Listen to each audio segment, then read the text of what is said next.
ତେଣୁ ସେଥିରେ କ'ଣ ହେଲା ବହୁତ ଲୋକଙ୍କର ସ୍ୱାର୍ଥହାନି ଘଟିଲା।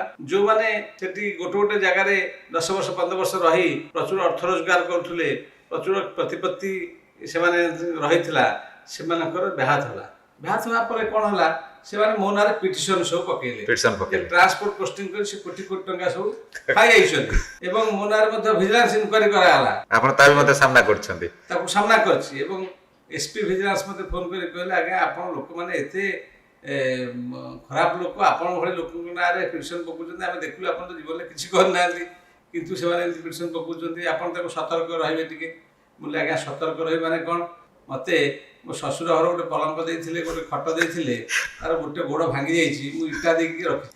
ଏଥିରେ ଆଉ ବର୍ତ୍ତମାନ କ'ଣ କରିବି? କ'ଣ ସତର୍କ ହେଲେ କ'ଣ ତଳେ ମସିଣା ପାରିକି ଶୋଇବି ହେଲା? ତେଣୁ ମୁଁ ଯେତେବେଳେ ନିଜେ ଠିକ ଥିବେ, ଯେତେବେଳେ ନିଜେ କିଛି ବିଶ୍ୱାସ କରେ, ସେ ବିଶ୍ୱାସ କରେ, ମୋର ସେ ବିଶ୍ୱାସ ଅଛି। ଯଦି ଆପଣ ସତରେ ଅଛନ୍ତି ତାହେଲେ ଈଶ୍ୱର ଆପଣଙ୍କୁ